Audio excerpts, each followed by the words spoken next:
புவனேஸ்வரி, நாரணி, ஜீவதாரணி, சிவநாயகி, மோட்சதாயகி, அரணருளாலே அனைத்து தொழிலும் செய்யும் ஆதிபராசக்தி, வரதாயகி, சித்தகபுரி, மனோன்மணி, வாசமா கோசரி மகேஸ்வரி, ஸ்ரீ புவனாம்பிகா. புவனேஸ்வரி, புவனம் என்றாள் உலகம், ஈஸ்வரி என்றாள் ஆள்பவள். இந்த புவனத்தை ஆளும் புவனேஸ்வரி அம்மனின் வரலாற்றை பற்றியும் இவ்வன்னையின் ஆலயம் எமது மட்டக்களப்பில் அமைந்துள்ள இடம் பற்றியும் இந்த பதிவில் காண்போம். 16 செல்வங்களும் அருளும் புவனேஸ்வரி, கால வெள்ளத்தில் புவனவெளிகளை பூத்து மலரச் செய்தவள் புவனேஸ்வரியே. தேவி புவனேஸ்வரி வசிக்கும் இடம் மணித்வீபம் எனப்படுகிறது. உலகங்கள் எல்லாம் உருவாக காரணமாகிய புவனேஸ்வரி உலகங்களை படைப்பதற்கு முன்பு தான் தங்குவதற்கு இடம் வேண்டுமென எண்ணி இந்த மணித்வீபத்தை படைத்தாள் என்கிறார்கள். நவரத்தினங்களால் ஆன 18 பிரகாரங்களை கொண்டது இந்த தீபம். உலகிலும் இதற்கு ஈடான அழகு வாய்ந்த நகரமே கிடையாது. அமுதமயமான கடலின் நடுவில் உள்ள இத்தீவில் சங்கநிதி, பத்மநிதி இரண்டிற்கும் நடுவில் தேவி புவனேஸ்வரரின் மடியில் அமர்ந்து அருள்கின்றாள். ஸ்ரீ சக்கரதாடங்களை அணிந்து தாமரை போன்ற முகத்துடனும் சந்திரபிரை, சூரியபிரையை தலையில் சூடி அருட்காட்சி அளிக்கிறாள் அன்னை. சந்தனம், பச்சை கற்பூரம், குங்குமப்பு போன்ற வாசனை திரவியங்கள் பூசிய ஸ்தனங்கள், சங்கு போன்ற கழுத்து, மாதுளை முத்துக்கள் போன்ற பற்கள், ரத்தினங்கள் இழைத்த கிரீடங்கள், கங்கையின் சுழல் போன்ற நாபிக் கமலம், மாணிக்க கற்களால் ஆன மோதிரம், தாமரை தலம் போன்ற முக்கண்கள், இச்சா, கிரியா, ஞான சக்திகள் துலங்கத் திகழ்கிறாள் புவனேஸ்வரி. லக்ஞை, துஷ்டி, புஷ்டி, கீர்த்தி, காந்தி, ஊஷமை, தயை, புத்தி, மேதை, சம்ருதி, லக்ஷ்மி போன்ற பணிப்பெண்கள் தேவிக்கு பணிவிடை செய்கிறார்கள்.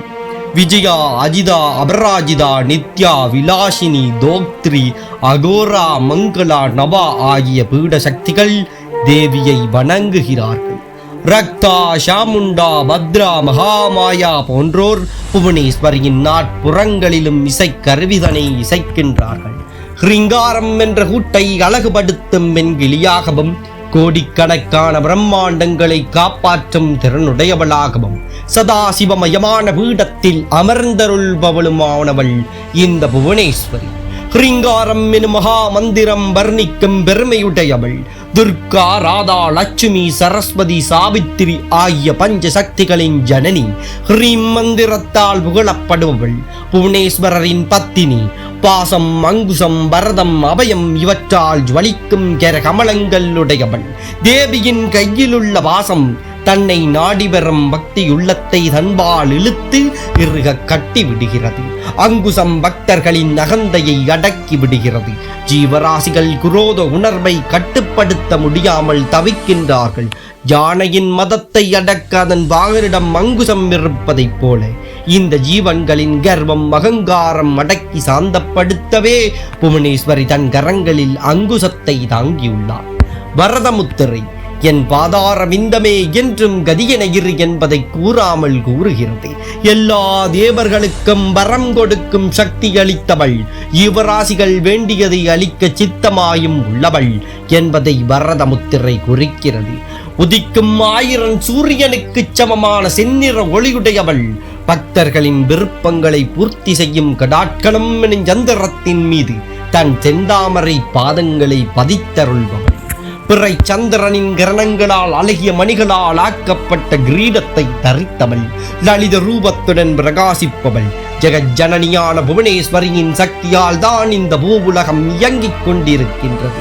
சக்தியின்றி உலகம் படைக்கப்படவில்லை. ஸ்ரீ மாதாவான தேவி ஹரிகர பிரம்மாதி தேவர்கள் முதல் பிரம்மாண்டத்தில் உள்ள அனைத்தையுமே படைத்து காத்து ரட்சித்து வருபவள் புவனேஸ்வரி அன்னை. இதை லலிதா சகஸ்ரநாமம் ஆப்ரக்மகிரீட ஜனனி என்று போற்றுகிறது. மேலும் கருணையில் கடல் வடிவானவள் என்பதை கருணார சாகரா எனும் நாமம் உணர்த்துகிறது. சகல புவனங்களையும் நியமித்து நடத்தும் புவனேஸ்வரி தசமகா வித்யா தேவிகளில் 4வது வடிவம் கொண்டவள். இவள் வரம் பொருளின் ஞான சக்தி. அனைத்திற்கும் ஆதாரமான ஆகாச தத்துவமே இவள் திருவுருவம். திருமூலர் தன் திருமந்திரத்தில் ஓங்காரி என்பாள் அவள் ஒரு பெண் பிள்ளை. நீங்காத பச்சை நிறத்தை உடையவள் ஆங்காரியாகி ஐவரை பெற்றிட்டு ரீங்காரத்துள்ளே இனிதிருந்தாளே என்கிறார். மற்றும் வள்ளலார் கொய்யாது குவியாது குமையாது மனம் வீசும் கோவாத தெய்வமலர் கோவாத முத்தம் குறையாத மதியம் கோடாத மணிவிளக்கு என புவனேஸ்வரியை போற்றுகிறார். புவனேஸ்வரி என்ற உடனேயே சகல ஐஸ்வர்யங்களையும் பக்தர்களுக்கு வாரி வழங்கி பின் கேட்கும் வரங்களுக்கு கொடுக்க ஒன்றும் இல்லாமல் பக்தர்களிடமே கடனாளியாகி விடுவாள் அன்னை. புவனேஸ்வரி அவ்வளவு கருணை உள்ளம் கொண்டவள். லலிதா சகஸ்ர நாமத்திலும் கடாட்சகிங்கரி பூத கமலாகோடி சேவிதா எனும் நாமம் யாருக்கு புவனேஸ்வரியின் கடைக்கண் நோக்குப்படுகிறதோ அவர்களுக்கு கோடிக்கணக்கான மகாலட்சுமிகள் பணிவிடை செய்ய காத்திருப்பர் என்கிறது. இத்தகைய சக்தி படைத்த புவனேஸ்வரியின் ஆலயம் எம்மூரான மட்டக்களப்பில் தளவாய் பகுதியில் அமைந்துள்ளது. இவ்வாலயத்தில் புவனேஸ்வரர் லிங்க வடிவத்தில் காட்சி தருகிறார். இங்கே அம்மனுக்கு செய்யப்படும் நேர்த்திக்கடன் மிகவும் தனித்துவமானது. தங்கள் கோரிக்கைகள் நிறைவேற வேண்டும் என்று வேண்டிக் கொள்ளும் பக்தர்கள் நேர்த்தியாக அலங்கரிக்கப்பட்ட நெற்பானைகளை அம்மனுக்கு நேர்ந்து வைக்கிறார்கள். நம்பிக்கையோடு வைக்கப்படும் இந்த நெல் அம்மனின் பாதத்தில் சமர்ப்பிக்கப்படுகிறது. ஆண்டு சடங்கு திருவிழாவின் போது இந்த நெல்லை அடியவர்கள் தங்கள் கரங்களால் குத்தி அரிசியாக்குகின்றார்கள். அந்த தூய அரிசியில் மணக்க மணக்க பொங்கல் செய்து அம்மனுக்கு படைத்து தங்கள் நேர்த்திக்கடனை முழுமையாக நிறைவேற்றுகிறார்கள். பலரின் தீராத குறைகளை தீர்த்து இன்னல்களை போக்கி இன்பம் தரும் அன்னையாக அன்னை புவனேஸ்வரி இங்கே வீற்றிருக்கிறாள். நீங்களும் ஒருமுறை மட்டக்களப்பு தளவாய் சென்று புவனேஸ்வரி அம்மனை தரிசித்து வாழ்வில் எல்லா வளங்களையும் பெறுங்கள். இதுபோன்ற ஆன்மீக தகவல்களுக்கு எமது ராவணன் குரல் யூடியூப் சேனலை சப்ஸ்கிரைப் செய்து கொள்ளுங்கள்.